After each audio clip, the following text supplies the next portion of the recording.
we've taken our camera over to Artesia Animal Clinic, and we are in Dr. Larry Young's office today.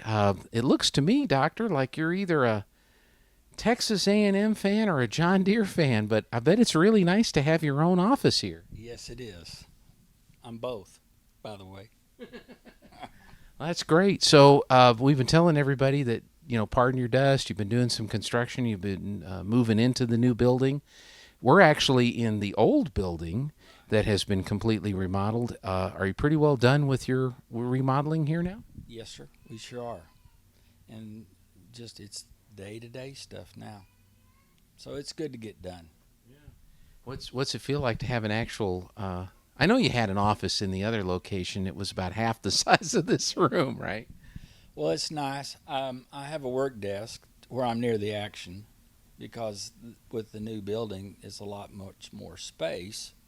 And so this is my getaway at night or during lunch or whatever. But it is nice. It is. And he also has a way of sneaking out, so if he knows you're coming, you can head out the back door. One of the stories that I saw in the news had to do with parvo in dogs. Apparently, a mysterious version, or dogs are being affected by it. What have you learned or heard about it, and what do we need to be concerned about here in this part of the state? Well, I read the article, and I think let's first go back to viruses. A virus is not a living entity. It requires a living host in order for it to replicate. And so there's several genomes or classifications for viruses, and parvo happens to be a DNA virus. It's a single strand. So you have single strand viruses, double strand, you have linear, you have loop, and they're all going to follow certain characteristics. In 1976, a disease showed up in Europe that caused cardiac myocarditis in dogs, as well as hemorrhagic gastroenteritis, bloody diarrhea, and dogs were dropping like flies, no pun intended. Didn't know. 2 years later, it had moved around the world and it showed up in America. And if anyone old enough to remember 1978, it went across just like West Nile virus did, east to west. No one had a clue while dogs were dying, particularly puppies, young dogs. At that time, it was any naive dog. Cornell isolated the virus, and then they worked on a vaccine, which came out. Interesting enough, it is a mutation of the feline distemper or panleukopenia virus.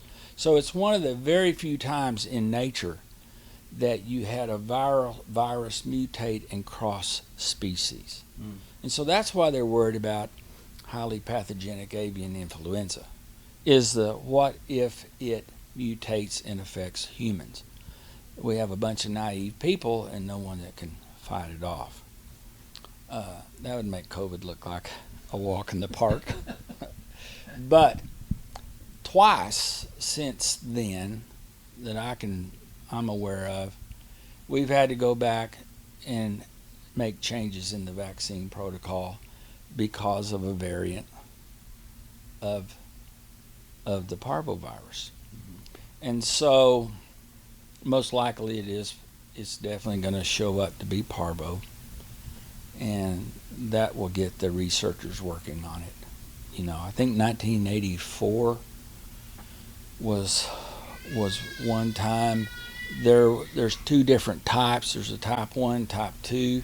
Type 2 showed up probably 10 years ago, a variant of it in Oklahoma, but vaccines accommodated that, and you didn't have a problem with it on there.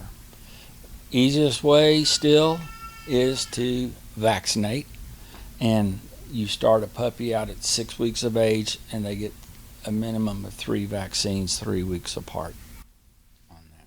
Now, sometimes when people buy a dog, they buy a puppy, and they'll be told the dog has had all its shots. Especially in this particular case, when you hear that from the seller, is there a follow-up question that you should ask the seller when that happens? How many?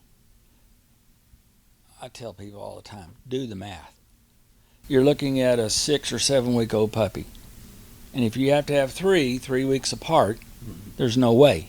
So usually on our clients that are breeders, we give them a little sheet to hand out with their puppy record, and we stress that. You tell the new owner that we've started this.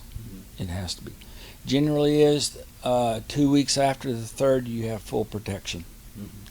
I have noticed over the years, statistically, if a pup had 2 under its belt, generally you wouldn't have a problem. The last 2 years, I have seen dogs that had 2, waiting for the third one, that broke with the virus. So there's a lot of variables, as with any virus. And people shouldn't get too excited about that, because it's the nature of viruses. I mean, just look at the flu vaccine. Right.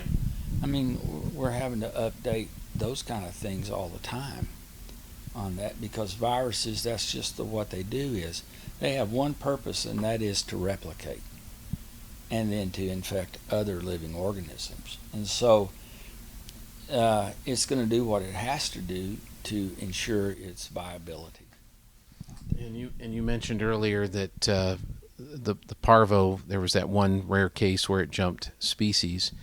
COVID is still on people's mind. There's still a lot of talk about COVID and modifying the vaccines for the current variants. This is for humans, but we haven't seen anything in a parvo-related virus that has gone over into the humans. And is there any suspicion that maybe this virus that's affecting the dogs may have come from a human? No, it came from the cat back in 76 in Europe. So it mutated from the panleukopenia virus in the cat to the dog. And there's never been any evidence of it moving. Now, when you say parvovirus, that is a family of viruses. So the correct term is the canine parvovirus. There's a porcine or pig parvovirus. Cats have one. Humans have one on that. But the human's not going to get it from the dog, nor is the cat going to get it from the dog. Right. But it is highly infectious to naive individuals in the canine population. Okay. How is this particular canine parvo spread? Oh, it's spread fecal oral. So the virus, and I'll talk about the testing in a minute. So the virus, at the point when they become infective, goes out the rear end, and it's in the environment. And so they have done a lot of research on that. There is no way you can keep your pup from getting exposed. But exposure does not mean that you get sick. Because you'll see litters where out of 8 pups, 1 or 2 will get sick. The other 6 get their vaccines and go on and live. Just because a pup has parvo does not mean it's going to die. Right. You know, it can be very fatal, but a lot of that depends upon the individual. So it's spread from getting tracked around. And I think it's good that people don't take their puppy out when they first get them until they're fully vaccinated. But the people leave. Stray cats cross your yard. One study years and years ago showed that flies could carry it. Birds pick it up and carry it. So it just keeps getting reintroduced on that one. Yeah. But exposure does not mean that you're going to get sick. You mentioned testing to see if the dog has parvo or is sick, or maybe they are exhibiting some symptoms and you're trying to determine exactly what it is.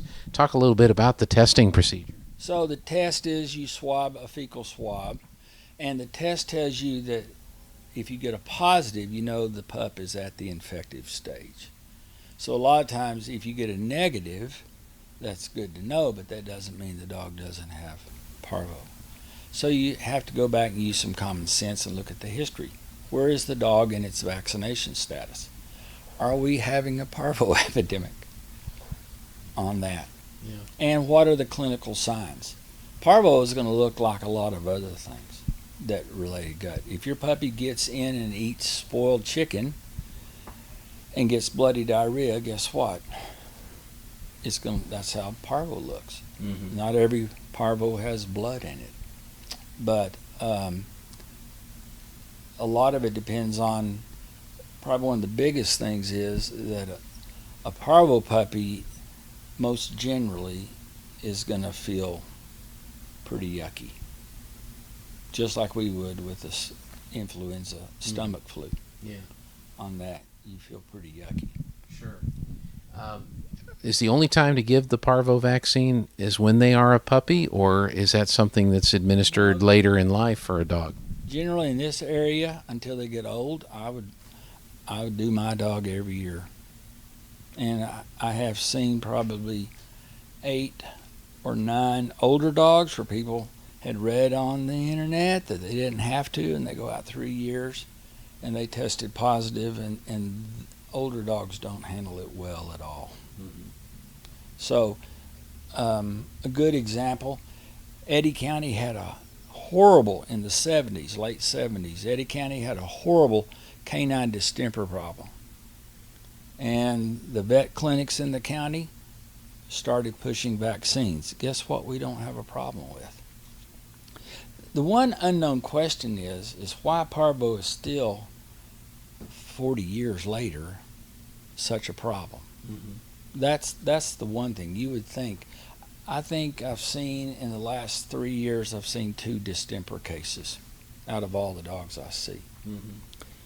And so the question is, why don't we send more? Because we vaccinate Right. on that one. Same way with parvo, good vaccination status, proper care of vaccines. It's probably your number one issue.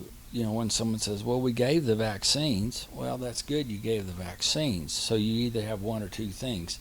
Either they have to be cold, they have to be stored promptly cold because they're very sensitive to heat, and they have to be given. So you can't just go, if you're going to buy your own, you just don't go and put it in the pickup and then go here and go there and then get around to it. Yeah. On that one. You got to have the cooler with the dry ice or something like that. Yes. Yeah. So if folks have questions about parvo in dogs, or if they have read any of the articles, like you said, there's the internet out there, so there's all kinds of, there's good things and there's some things you need to question or ask about. Obviously, they can give you and your staff a call and ask about it. Yes. And if you are going to go to Dr. Google, I'd look at Cornell has a good site. Okay. I wouldn't go to Billy Bob's Kennels on that. You want to go to No offense, Billy Bob. Yeah. You're gonna want to go somewhere that's going to have some medical research backing what they're saying on that. Yeah. Yeah. And check it out. So we want to say thank you to Dr. Larry Young from Artesia Animal Clinic. Again, we're here in his actual real office in his new building, and they'll answer any of your questions about dogs, cats, large animals, whatever you have questions on. They'll be happy to talk to you about it. Bring your dogs in to Artesia Animal Clinic. Anything else on this segment? No, just vaccinate. Vaccinate. There you go. Your dogs. Let's be clear, your dogs and your cats. We're not going to go into that other one, are we? No, we're not. No, we're not.